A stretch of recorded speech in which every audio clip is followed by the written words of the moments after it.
Oi, gente, tudo bem? Quem fala sou eu, Pedro Lucas, de Miranda Valério.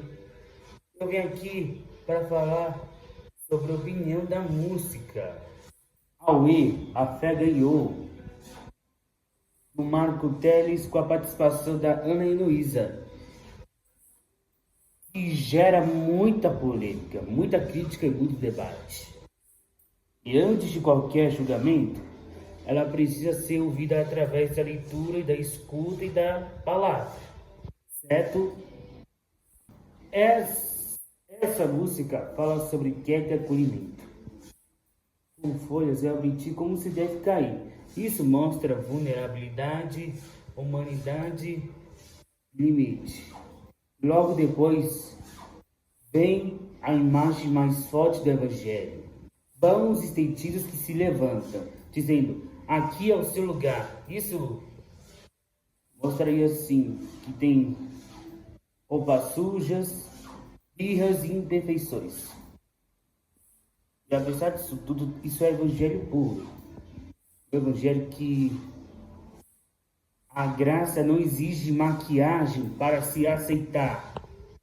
Aue não seria uma canção de exaltação individual. Ela fala de uma comunidade, de uma gente diferente no mesmo espaço, de uma fé que não expulsa, mas abre portas. Quando a letra diz, agora que a fé ganhou e a Maria sambou, mas o céu coloriu, o céu não se escandaliza com expressão cultural. E quem se escandaliza somos nós. A gente fica assim tão escandalizado com essa letra da música, como é bem parecida, né? Parece que muitos chamam de macumba gospel, né? Mas parece que não é, né? E, gente, quando essa música fala de Ser Maria, não fala de santos idealizados. Ela fala de pessoas comuns do Brasil. Gente simples, gente observada, gente julgada, gente ridicularizada. O estranho é que muita gente sente não é espiritual, é falta de bagagem, leitura e escuta. Existe uma contradição bastante séria no meio cristão brasileiro. A gente sacraliza instrumentos europeus como piano, tocado por gênios que muitas vezes tinham vidas totalmente desalinhadas com o evangelho, mas demoniza instrumentos, ritmos, expressões vindas de pessoas pretas, periféricas ou de outras crianças. Isso não é um zelo espiritual, isso é racismo, travestido e disfarçado de santidade. Essa música toca numa ferida real. Como a igreja recebe quem não se parece com ela. Se alguém que tem uma outra vivência cultural ou expressão cultural, outra estética chegar na sua igreja, ela vai ser acolhida ou corrigida antes de ser amada. Jesus não exige limpeza antes do encontro. Ele tocava, sentava e corria e só depois transformava. Eu acredito que tudo que é puramente evangélico, tudo que carregaria o evangelho não precisa de máscara nem de disfarce. Quando é do Senhor, é claramente percebido. Se não é, então não tem como perceber isso. Essa música pode não ser gospel do meio comercial, mas ela é totalmente evangélica. Então essa música não disfarça o evangelho. Ela coloca contato com a realidade brasileira. A Oi, a Fé Ganhou não é uma música confortável, porque ela não foi feita para agradar bolhas religiosas conforme muitos pensam e dizem, mas foi feita para lembrar que a fé vence quando inclui, cura e acolhe. Se o céu se abre e se cobre, então quem somos nós para fechar portas? Gente, se vocês quiserem ouvir a música O Rei a Fé Ganhou, pode ouvir. Mas se não quiser, não tem problema. Eu confesso que achei quase que fiquei assim tão decepcionado com o Marco Teles por causa dessa letra. Mas ela carrega uma realidade espiritual. Quem quiser gostar continuar gostando do Marco Teles, mesmo não gostando ou não gostando, pode gostar. Pode continuar ouvindo as músicas dele com Mamado de Bote, Único, etc. E quem não quiser gostar e quem quiser deixar de seguir, tudo bem. Então é isso que eu gostaria de falar. Marco Teles, um dia eu vou te conhecer, vou te dar um abraço, viu? Pessoalmente. Deus abençoe seu ministério e a sua vida, viu? Que todas as músicas suas continuem alcançando vidas. Amém? Então é isso, gente. Pessoal, me dê a sua opinião sobre essa música aqui nos comentários. O que você acha disso? Certo? Eu vou respeitar a opinião de cada um, tá? Sem ser ataques ou julgamentos. Mas sobre o que você pensa aí, tá? Então é isso. Beijo do coração. Me siga aí nas redes sociais, viu? E até o próximo vídeo. O ano passado, eu e o Daguia, nós fomos numa viagem muito especial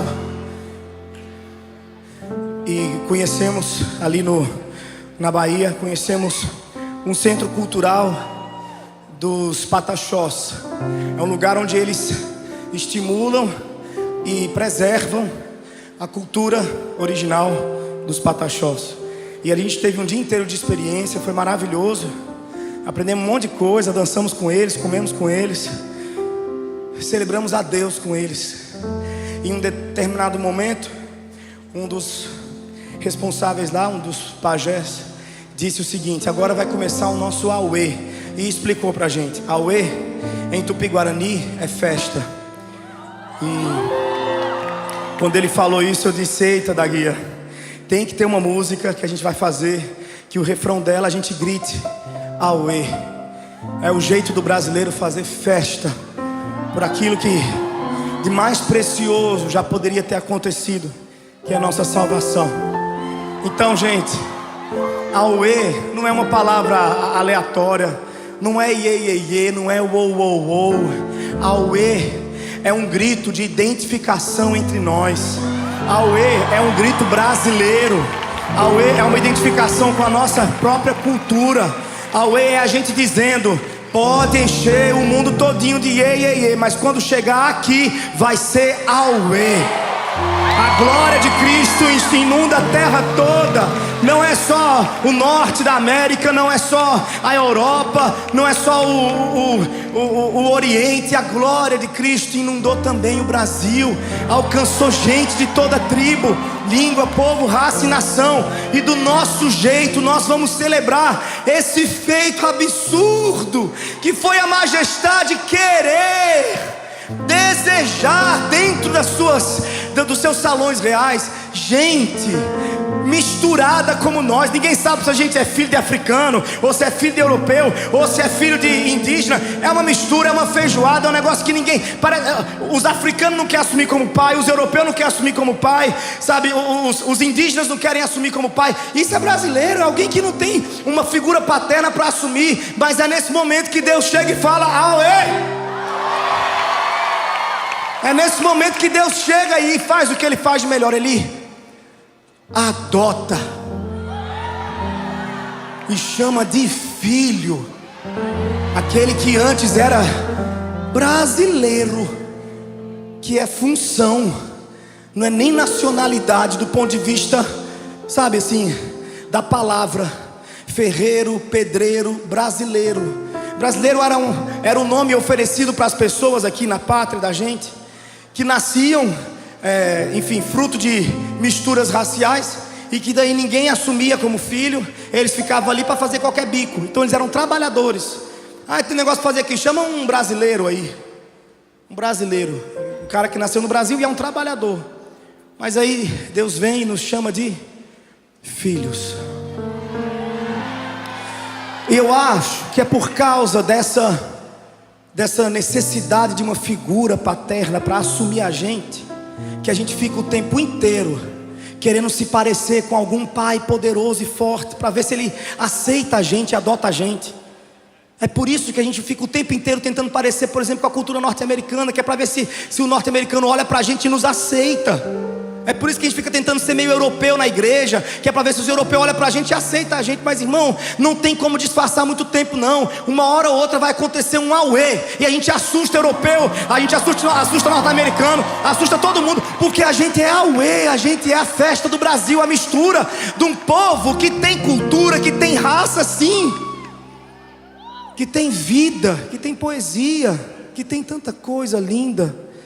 Então gente, essa palavra aqui de incentivo é para que você, quando gritar auê, você se lembre não apenas dos seus pecados, que já é razão o suficiente para você gritar auê.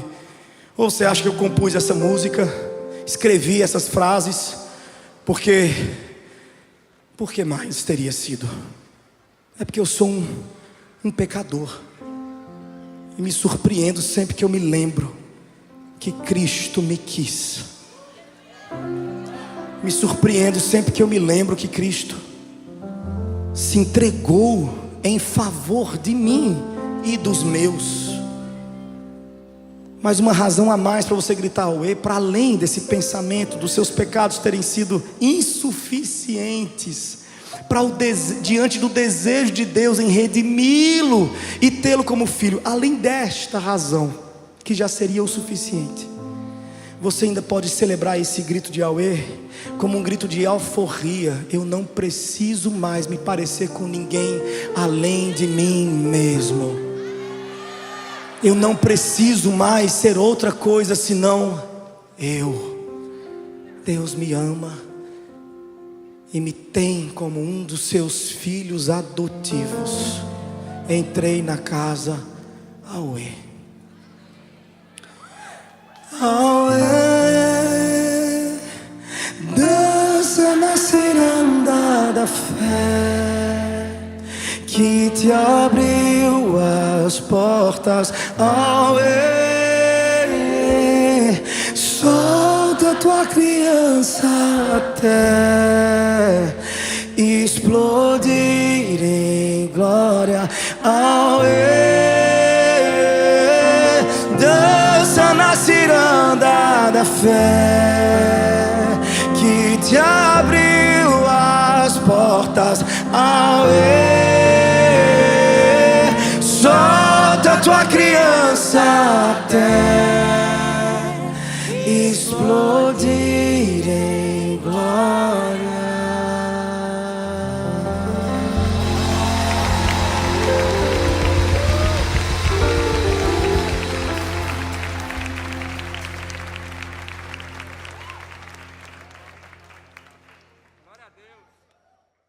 Viram o auê nos comentários do recorte que Ana Heloísa postou? O burburinho foi tão grande que ela decidiu falar.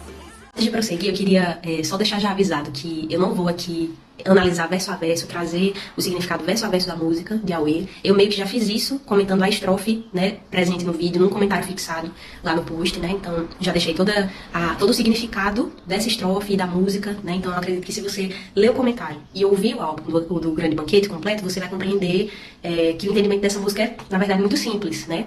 Então não vou me deter aqui em analisar parte por parte, eu convido você a ouvir a música no contexto desse sermão musical, né, o Grande Banquete, que é baseado na parábola que Jesus conta, lá em Lucas 14. Teve um aspecto dessa estrofe que eu não comentei lá no comentário fixado, mas que eu vou retomar no final da nossa conversa aqui.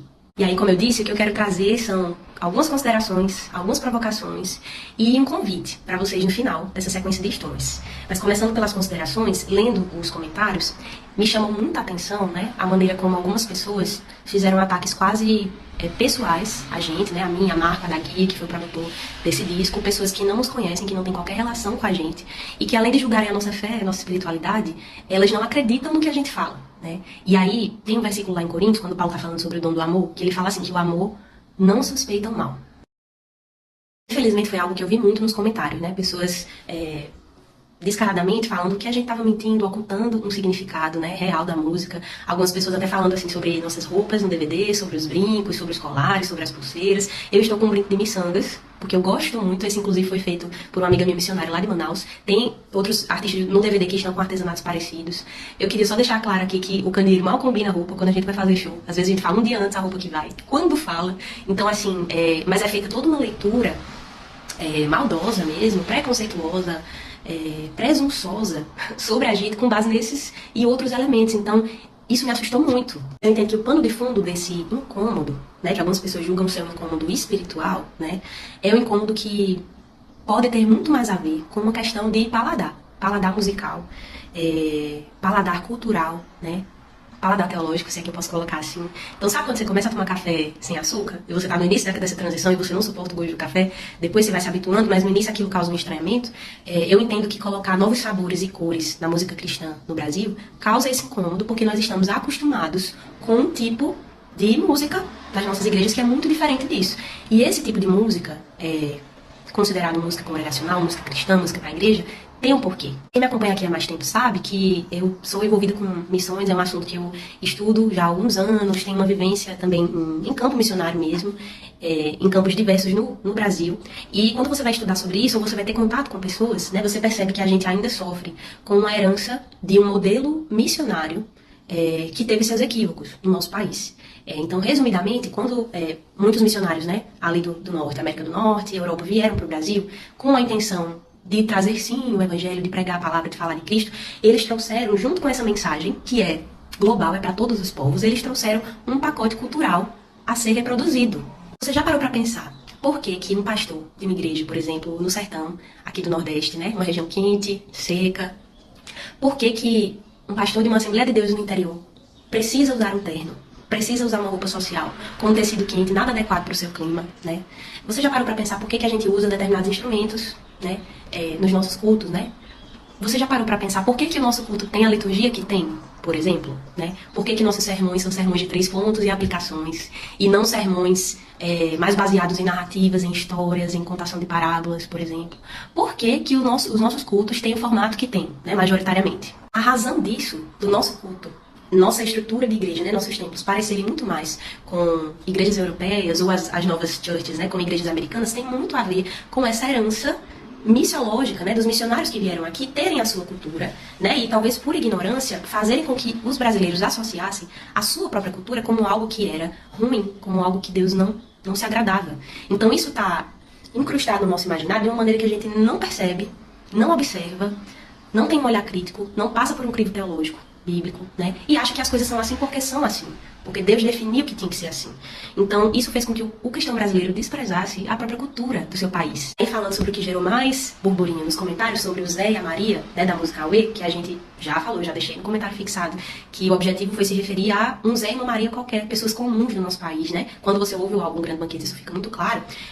Depois que a música foi lançada, a gente viu que as pessoas estavam fazendo esse paralelo com figuras de religiões de matriz africana, que a gente não sabia, né? A gente não teve a intenção de fazer esse paralelo. Foi uma informação que veio realmente depois que a música repercutiu. Quando eu fui chamada para gravar, né? Quando o Marco me chamou, que eu ouvi essa estrofe, eu não pensei nisso.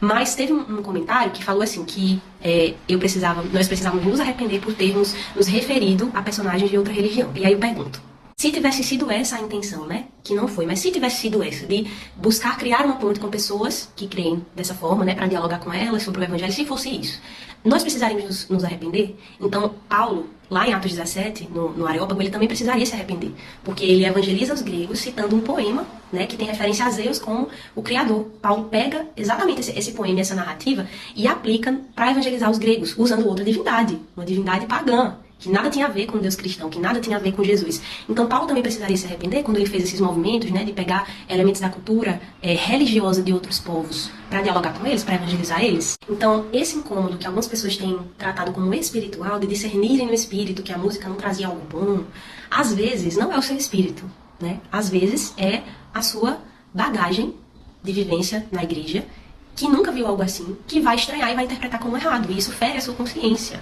Isso pode acontecer, né? Mas, ao mesmo tempo que você pode ter a liberdade de, se você não gostou, não consumir, se ferir sua consciência, ok? Mas julgar a fé do outro e também não querer caminhar para um entendimento mais maduro sobre o porquê podem existir músicas cristãs diferentes, né, no nosso meio, é uma forma de você não caminhar adiante na sua fé. Então, assim, eu acho que muita gente vai ter esse estranhamento porque falta leitura mesmo, estudo, uma bagagem, é uma coisa nova, nunca viu isso, mas de repente lendo alguns livros, ouvindo pessoas falando sobre isso, né, pessoas crentes que amam o Senhor e que estão nessa esfera da arte, esse entendimento pode mudar, pode amadurecer, né. Quando a pessoa está numa convicção, assim, de que o que ela acredita é verdade, então de que nós estamos espalhando mensagens subliminares nas músicas, se a pessoa está nesse lugar, é difícil acontecer essa conversa, né? Mas se você chegou aqui e está no lugar de, nossa, isso é diferente, eu não entendi direito, mas eu quero entender, fica até o final dessa conversa que vai para a parte dos convites que eu quero fazer para vocês. Mas agora eu queria, para ir caminhando para o final, fazer algumas provocações, algumas perguntas. Muito da discussão, né, nos comentários girou em torno dessa aparente semelhança com elementos de religiões afro-brasileiras, né? E aí, as perguntas que eu me fiz, né, e que eu queria jogar aqui para vocês é o seguinte: por que a gente sacraliza alguns instrumentos e não outros?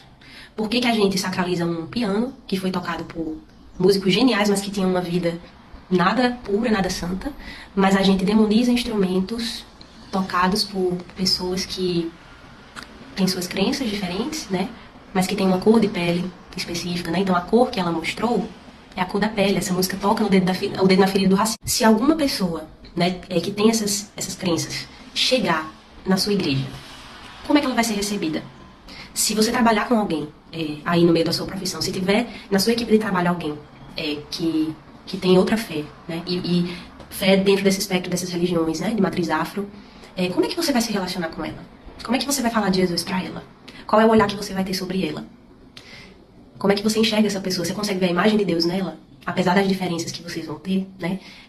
Olhar para o outro e ver a face de Deus não é sobre concordar, não é sobre crer da mesma maneira, não é sobre deixar de pregar o evangelho, mas é sobre ver no outro a face do Deus que criou ele. Então, para fechar esse tópico, né, que foi o que causou mais burburinho, é claro que não seria coerente da nossa parte, como cristãos, a gente cultuar, entre aspas, né, outras entidades, outros deuses, né, que não estão no sistema de fé, que a gente não acredita dessa maneira. Então, como já foi dito, não foi o caso, né, mas me espanta perceber o que os comentários nos vídeos, né, nesse vídeo, revelam, né, de preconceito, de medo, de o quanto a gente pode estar afastando pessoas que creem assim de ouvirem sobre Jesus, né. Parece que a gente tá como Tiago e João querendo que desça fogo dos céus sobre os samaritanos, e aí vem Jesus e fala para eles: olha, não sei de que espírito vocês são.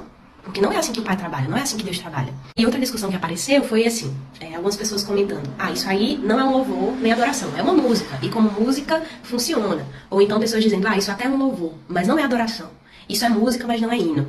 E aí eu acho que existe um entendimento, às vezes confuso na nossa cabeça, do que é louvor, o que é adoração, o que é música, o que isso tem a ver com música ou não tem a ver com música, né? Existe uma confusão conceitual a respeito dessas coisas, do que a gente chama de hino, de louvor, de adoração, de música, enfim. Então, a última parte dessa conversa é um convite para você que quer, talvez, expandir um pouquinho aí o pensamento a respeito desses assuntos, algumas leituras, alguns livros que eu quero indicar para vocês, certo? Livros que me abençoaram muito e que talvez te sirva também. Eu vou indicar 4 livros, né, para vocês. A maioria deles, 3 deles são bem fininhos. Eu quero indicar aqui. Vou colocar um print com as fotos deles para vocês tirarem, mas o primeiro é esse, do Gerson, que eu acho que é um dos mais importantes para o nosso diálogo. Ser evangélico sem deixar de ser brasileiro. Leiam. Gerson é cantor, pastor de igreja, escritor, ele é uma bênção. O do meu amigo Marco Teles, Vida Após o Gospel. Aqui tem muita discussão sobre o que é louvor, o que é adoração, o que é hino, o que é música, o que isso tem a ver. Recomendo demais. E esses dois aqui de 2 autores muito importantes para quem quer entender melhor sobre arte, fé, Bíblia, teologia, que é esse do Huckmacher, a arte não precisa de justificativa, pequenininho. E esse do Francis Schaeffer, que é essencial, a arte e a Bíblia. Esse aqui é muito importante. Você pode começar com esse e com esse aqui do Gerson, que já vai ser um bom início de conversa. E é isso, minha gente. Eu vou encerrar aqui, certo? Essas minhas colocações. Quando o Marco me chamou pra cantar Aue, eu vou encerrar falando isso, né? Aue, como a gente já explicou, eles aprenderam essa expressão com alguns indígenas pataxós, né? Ele e da guia fizeram uma visita uma vez numa aldeia, eram indígenas crentes em Jesus, e aí eles falaram que Aue significa festa, eles iam fazer uma festa pra Deus. E eu morei 2 anos no Amazonas, né? Cooperei com uma missão, com plantação de igreja entre ribeirinhos e indígenas, eu tenho uma conexão muito grande com esse povo, e Marco me falou que queria que eu defendesse esses versos. E ele não falou no sentido de defender de algum ataque, mas de defender, de cantar, de se apropriar dessa mensagem. Então, Aue é uma música que eu me sinto muito honrada de fazer parte, de cantar. Eu sempre me emociono nos shows, quando eu canto ela, como eu estou me emocionando agora, porque eu sou uma cristã que tem uma legalista dentro de mim também. E eu preciso ser lembrada que Não sou eu que escolho quem Deus coloca na sua mesa, né? Eu não posso calçar os calçados da majestade, ninguém pode. É isso. Beijo, paz e segue.